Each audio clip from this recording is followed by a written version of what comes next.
I hope that's not live. What if I told you that the slowest player in the entire NBA, a man who seems to defy the laws of athleticism and pacing, might also be on the path to becoming one of the greatest players the game has ever seen, Luka Dončić, the Slovenian prodigy, who arrived in America as a teenager with little fanfare beyond whispers of his European dominance, has gone on to reshape the sport in ways nobody could have predicted. From EuroLeague MVP at just 19-5 straight All-NBA first-team selections, from winning scoring titles to carrying the Dallas Mavericks to the finals, Luka has accomplished so much in so little time that it already feels like he has nothing left to prove. And yet there's still this lingering question. How does this slow, a player who plays in the exact opposite style of every other modern superstar, manage to dominate the world's greatest athletes? And how did a kid from a small country in Europe grow into a megastar capable of rewriting basketball history? Just our energy. I think we share the ball really well.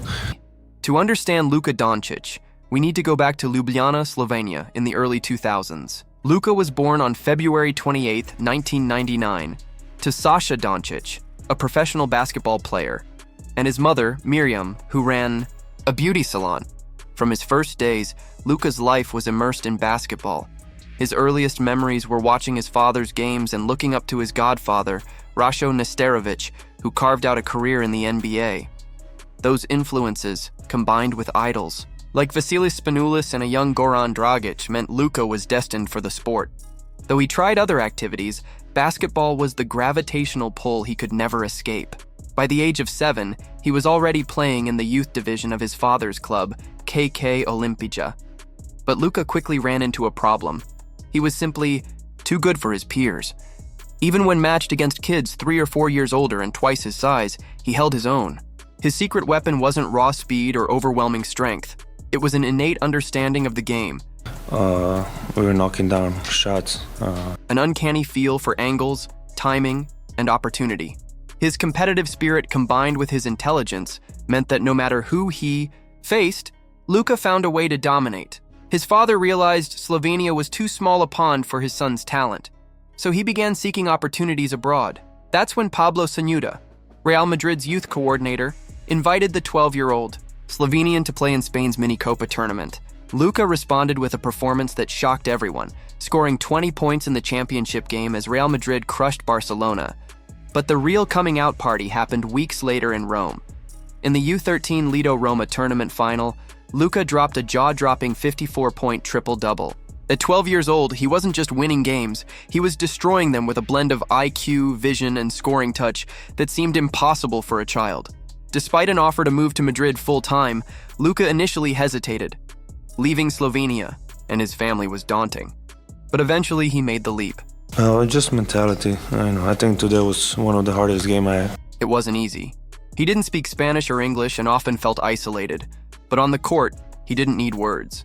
Basketball became his universal language. His passing, his patience, and his fearless creativity earned him the nickname Wonder Boy. By 14, he was starring in youth tournaments. By 16, he was suiting up with Real Madrid's senior men's team, the youngest in club history. Real Madrid gave Luka the stage, and he rewarded them with brilliance. By the 2016-17 season, he was playing every EuroLeague game at just 17. Yet, early on, he tasted failure. In the EuroLeague Final Four, Real Madrid fell to Fenerbahce, with Luka struggling badly in the semifinals. The disappointment continued in the Spanish League finals, where he shot poorly as Madrid lost to Valencia. Critics wondered if maybe he wasn't as dominant as advertised. But then came Eurobasket 2017. Chosen for Slovenia's national team alongside his idol Goran Dragic. I had to play. I'm battling out there. Luka showed the world what made him special. While skeptics mocked his slow pace, that pace was intentional. He bent the game to his rhythm, never letting defenders dictate the terms. He dropped 22 points on Greece, picked apart France, and then outwitted Kristaps Porzingis' Latvia by deliberately attacking Porzingis once he got into foul trouble. In the semifinals, Luka shredded Spain's legendary Gasol brothers, not with athleticism, but with surgical patience, tallying rebounds and assists while orchestrating the game like a maestro. In the gold medal match against Serbia, Luka's run ended with an ankle injury, but his country still made history.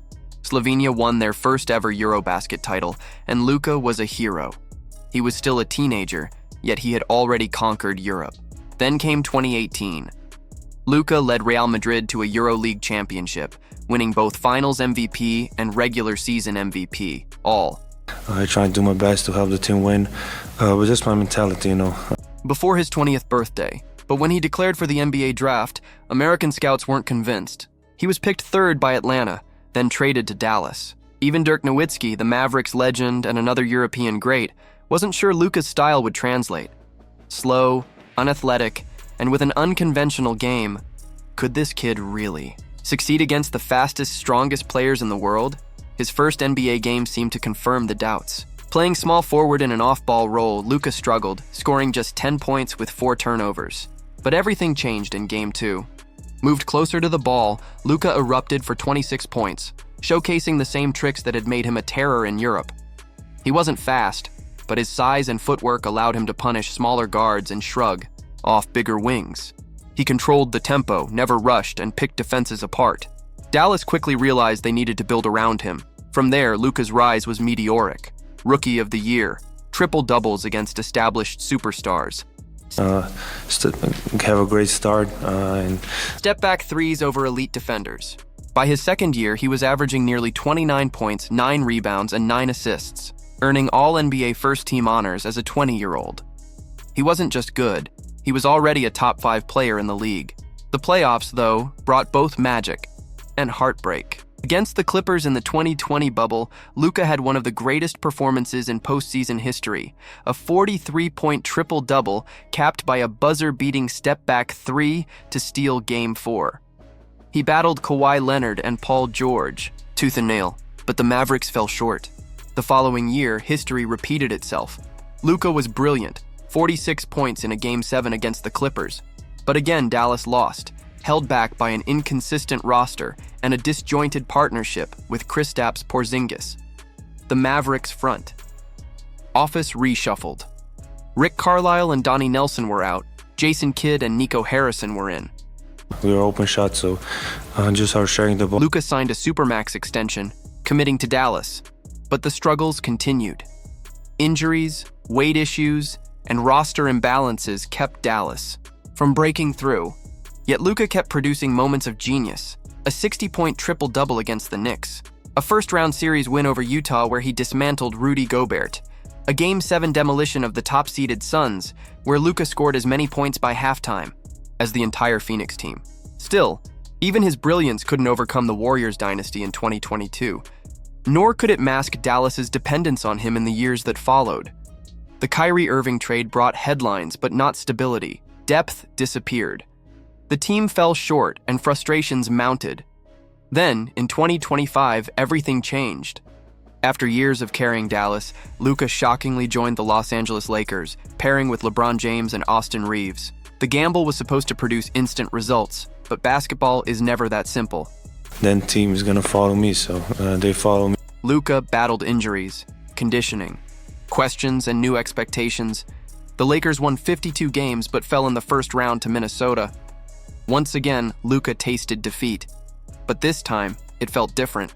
Because the Lakers, unlike Dallas, were committed to surrounding him with talent, resources, and the weight of their storied history. They know what he means. And they'll do whatever it takes to ensure he wins. So where does this leave Luka? Dončić? He is not the fastest player, nor the strongest, nor the most athletic, but perhaps that is the point. Luka thrives not in playing the game everyone else plays, but in making the game his own. He slows time down, bends the floor to his will, and controls chaos with a calm brilliance rarely seen in the NBA. He's already rewritten what it means to dominate without traditional athletic gifts, and his story is still unfolding. And we gotta do that.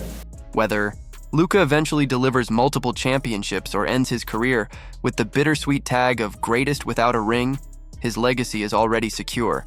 From a Slovenian prodigy torching 12-year-olds in Rome to an NBA superstar dropping 60-point triple-doubles, Luka Dončić has proven that greatness doesn't always sprint. It often walks, slowly, deliberately, and unstoppably. And now I'll turn the question to you. What is your favorite Luka Dončić moment off the court? For me, it's always going to be that playful clip where his humor shines just as bright as his game. But what about you? Let me know in the comments below. And if you enjoyed this deep dive into Luka's journey, make sure to like this video, subscribe for more, and click the next one on your screen to see how Stephen Curry became the NBA's ultimate showman.